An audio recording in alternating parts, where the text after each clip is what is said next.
Tanto quanto sei, nós teremos mais duas boas notícias do ponto de vista das oportunidades para as empresas muito em breve.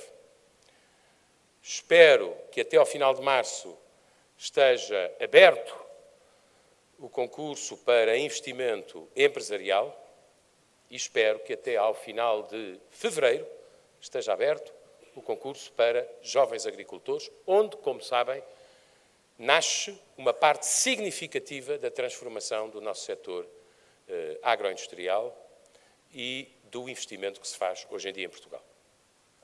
A meu ver, todo o tempo que se possa acelerar é pouco, porque isso responde a uma regra que todos conhecem. Às vezes, a administração central ou regional ou local conhece-a menos bem, mas vocês, empresas, conhecem-na muito bem. Tempo é dinheiro. E se perdermos tempo, perdemos dinheiro.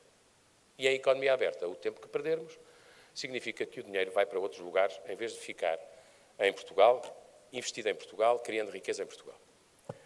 Este é um primeiro ponto que eu queria salientar. O segundo é que a palavra-chave do novo quadro de fundos europeus é precisamente a palavra empresa.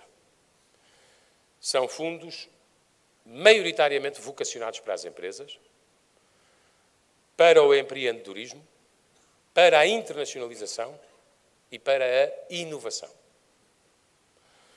São fundos que privilegiam fazer melhor e ser mais ambicioso do que apenas fazer mais do mesmo. São fundos que privilegiam resultados por mérito obtidos, porque precisamente o caminho faz-se andando.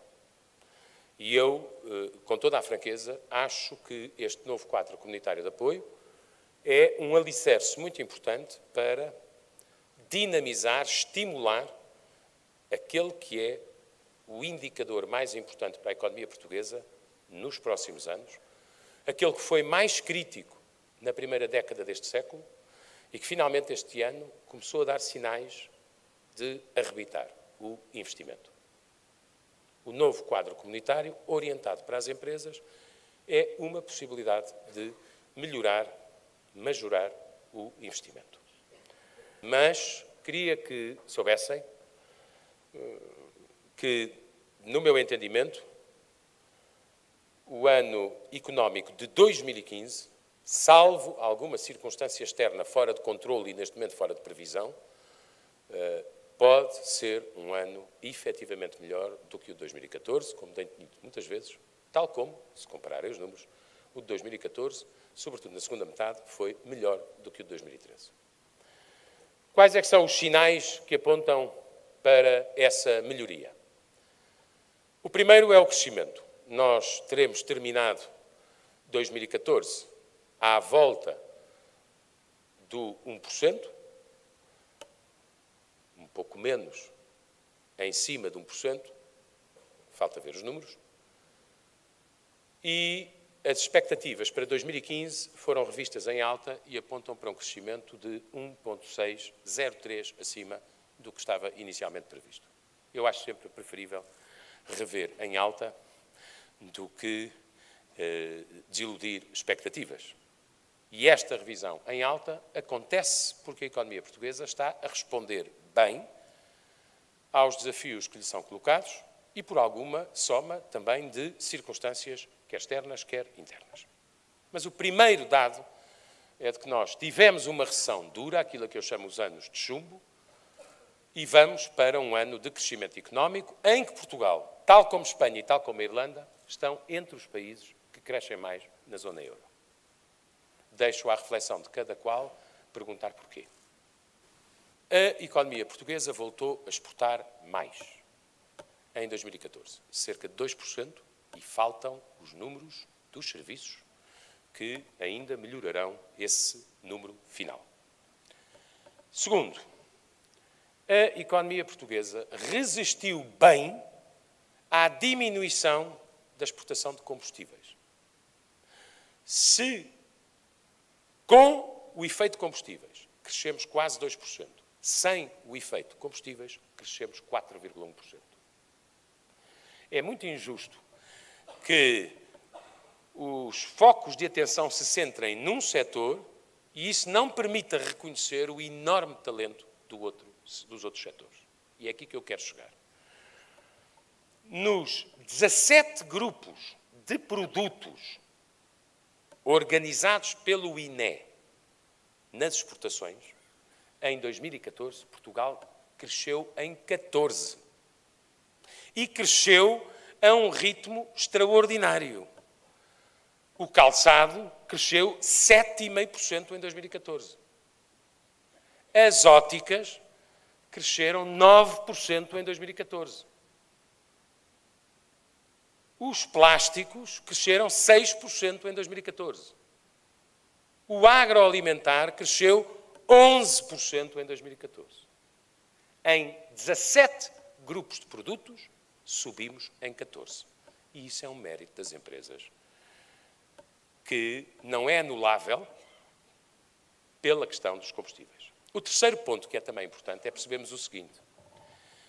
Nos 20 países mais importantes para onde nós exportamos, em 15, subimos fortemente ou moderadamente em termos de exportações em 2014. Nos 5 mais importantes, subimos em todos.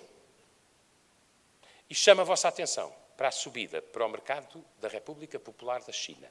27% num só ano está a chegar aos 1.000 milhões de euros de exportações para esse mercado.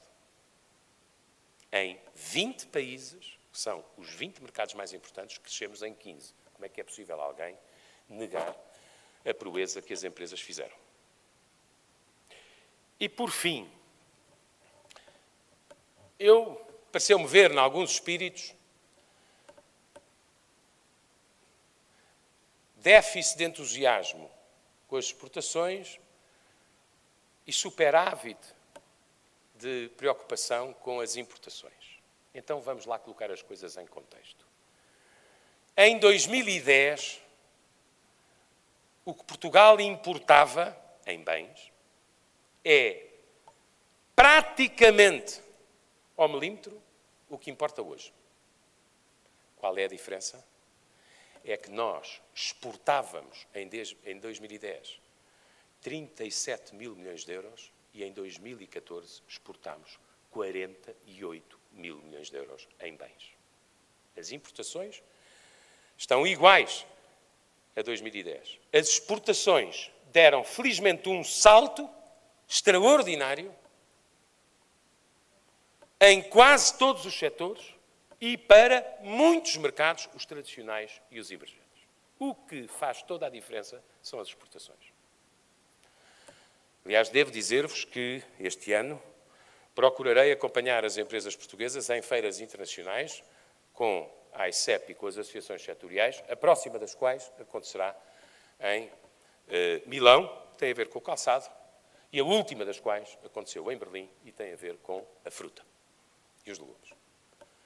Porque eu entendo que apoiar por todas as formas as exportações portuguesas é servir o interesse nacional e perceber que no século XXI honrar a nossa bandeira também é ajudar as nossas empresas, as nossas marcas e os nossos produtos a venderem mais lá fora e a venderem melhor lá fora.